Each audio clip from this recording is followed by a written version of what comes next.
1701년 8월 창덕궁. 한 여인이 숨을 거두고 있었습니다. 나이 33. 그녀의 이름은 민씨, 조선의 중전 2년왕 후였죠. 불과 7년 전까지만 해도 그녀는 궁에서 쫓겨난 패비였습니다. 5년간 사가에 유폐되어 있었던 거예요. 하지만 기적처럼 복위했죠. 실록은 이렇게 기록하고 있어요. 중전이 승하하였다. 상이 통곡하며 말하기를 이제야 짐이 얼마나 큰 죄를 지었는지 알겠구나 하였다. 한 여인의 삶이었습니다. 왕비였다가 패비가 되었고 다시 왕비가 되었지만 젊은 나이에 죽어야 했던 여인. 오늘 우리는 인현왕후가 어떻게 궁궐 최고의 자리에 올랐다가 어떻게 바닥으로 떨어졌고 어떻게 다시 일어섰는지 따라가 볼 겁니다. 이것은 단순한 궁중 암투의 기록이 아니에요. 한 여인이 지켜내려 했던 것, 그리고 결국 잃어버린 것에 대한 이야기입니다. 1681년 숙종의 첫 번째 왕비 인경왕후가 산후병으로 죽었습니다. 새로운 왕비를 간택해야 했죠. 민유중의 딸 민씨가 선택되었습니다. 16살이었어요. 실록의 기록입니다. 민유중의 딸을 왕비로 삼았다. 용모가 단정하고 성품이 온화하였다. 민씨는 떨리는 마음으로 대궐에 들어왔습니다. 나는 이제 조선의 왕비다. 숙종은 22, 젊은 왕이었죠. 처음에는 좋았어요. 숙종은 새 왕비를 아꼈고 민씨도 왕비로서의 역할을 충실히 했습니다. 하지만 한 가지 문제가 있었죠. 아들이 없었던 겁니다. 1686년 숙종의 눈에 한 여인이 들어왔습니다. 장희빈. 역관의 딸이었지만 뛰어난 미모와 총기를 가진 여인이었죠. 숙종은 빠져들었어요. 실록의 기록입니다. 상이 궁인 장씨를 총애하시어 밤낮으로 곁에 두셨다. 민씨는 알고 있었습니다. 왕이 다른 여인에게 마음을 빼앗겼다는 것을요. 하지만 참았어요. 왕비로서 그것은 감내해야 할 일이었으니까요. 나는 왕비다. 흔들리면 안 돼. 1688년 10월 장희빈이 아들을 낳았습니다. 훗날의 경종이죠. 궁궐이 떠들썩했어요. 희빈 장씨가 원자를 낳으셨다. 숙종은 기뻐서 어쩔 줄 몰랐습니다. 실록의 기록입니다. 희빈 장씨가 아들을 낳으니 왕의 총애가 하늘을 찌를 듯 하였다. 민씨는 자신의 처소에 홀로 앉아 있었습니다. 창밖에서 들리는 축하 소리, 자신이 낳지 못한 아들을 다른 여인이 낳았다는 것, 눈물이 흘렀죠. 나는 왕비인데 아들 하나 낳지 못했구나. 장희빈은 만족하지 않았습니다. 후궁의 자리로는 부족했던 거예요. 왕비가 되고 싶었죠. 그녀는 신하들을 포섭하기 시작했어요. 중전께서 질투가 심하여 궁중이 편안하지 못합니다. 남인 세력의 신하들이 상소를 올렸습니다. 실록의 기록입니다. 중전이 질투가 심하여 궁중이 편안하지 못하다는 상소가 올라왔다. 거짓이었죠. 민씨는 한 번도 질투를 드러낸 적이 없었거든요. 오히려 참고 또 참았던 겁니다. 하지만 소문은 퍼져나갔어요. 1689년 5월 숙종이 결정을 내렸습니다. 중전을 패하고 희빈 장씨를 왕비로 삼는다. 대신들이 반대했죠. 전하, 중전께서 무슨 잘못이 있습니까? 중전은 아무 죄가 없사옵니다. 하지만 숙종의 마음은 이미 굳어 있었어요. 실록의 기록입니다. 상의 뜻이 확고하여 대신들이 가나였으나 받아들이지 않았다. 민씨의 인수가 거두어졌습니다. 왕비복이 벗겨졌죠. 그녀는 이제 왕비가 아니었습니다. 1689년 5월 2일 민씨가 궁을 나가는 날이었어요. 궁녀들이 모두 통곡했습니다. 실록의 기록입니다. 중전이 궁을 나갈 때 궁녀들이 모두 통곡하였다. 마마, 마마. 궁녀들은 바닥에 엎드려 울었죠. 민 씨는 눈물을 참으며 걸었습니다. 뒤돌아보지 않았어요.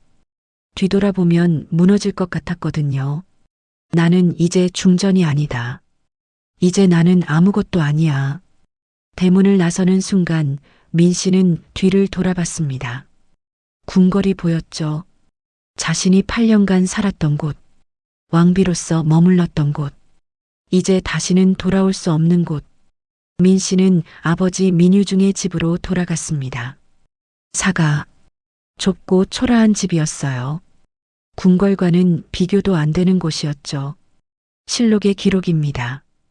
패비 민 씨가 사가에서 초라한 옷을 입고 지낸다고 하였다.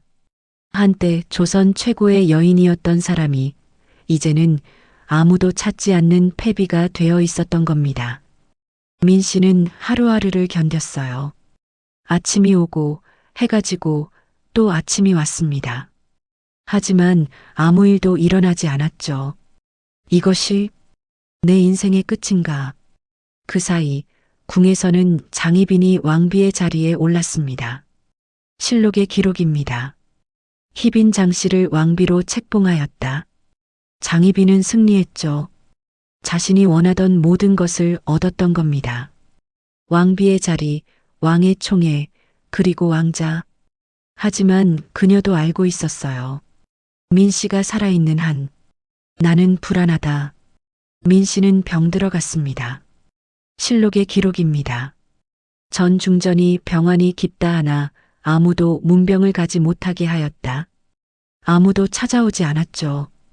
아프고 외롭고 절망스러웠습니다.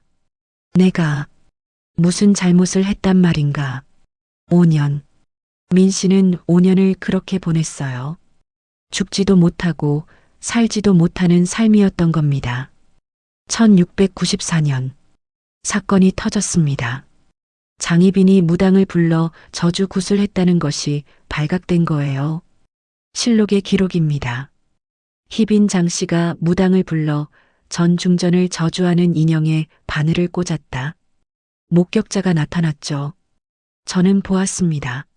희빈께서 인형에 바늘을 꽂으시며 민 씨가 죽기를 바란다고 하시는 것을. 숙종은 경악했습니다. 자신이 사랑했던 여인이 이런 짓을 했다니. 숙종은 분노했어요. 장 씨를 강등시켜라.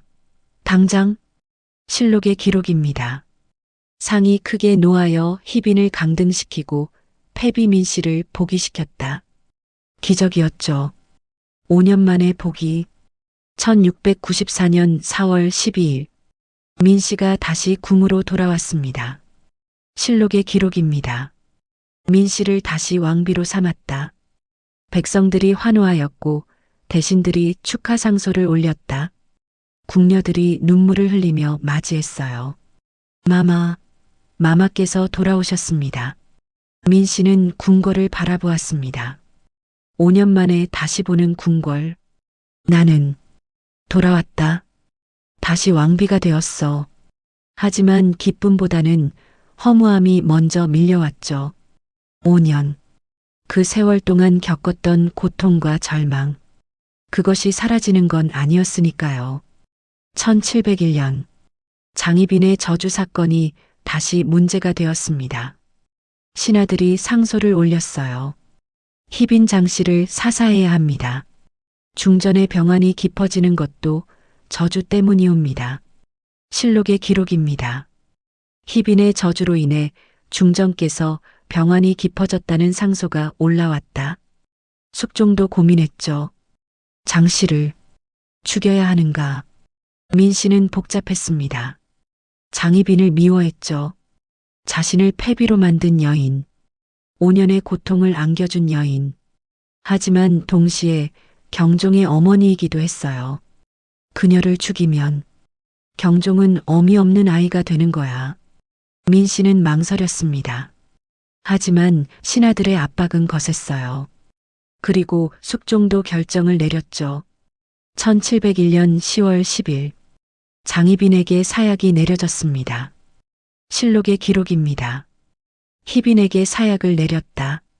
장희빈은 사약을 받으며 소리쳤어요. 내가 무슨 죄가 있어 이 지경에 이르렀는가. 내 아들은 어찌 되는가. 그녀는 울부짖었죠. 하지만 끝내 사약을 마셔야 했습니다. 민 씨는 자신의 처소에서 그 소식을 들었어요. 그녀가 죽었구나. 복수를 했습니다. 자신을 괴롭힌 여인에게 똑같이 갚아준 거예요. 하지만 마음은 편하지 않았죠. 이게 옳은 일이었을까? 장희빈이 죽은 지 3개월 후 민 씨의 병이 급격히 악화되었습니다. 실록의 기록입니다. 중전의 병환이 위독하다. 민 씨는 알고 있었어요. 나는 오래 살지 못할 거야. 실제로 그랬죠. 복이한 지 불과 7년. 장희빈이 죽은 지 3개월. 너무 짧은 시간이었습니다. 1701년 8월 14일. 민 씨가 숨을 거두었습니다. 나이 33. 실록의 기록입니다. 중전이 승하였다. 나이 33세였다. 숙종이 달려왔어요. 중전? 하지만 이미 늦었죠. 민 씨는 눈을 감고 있었습니다. 숙종은 통곡했습니다. 실록의 기록입니다.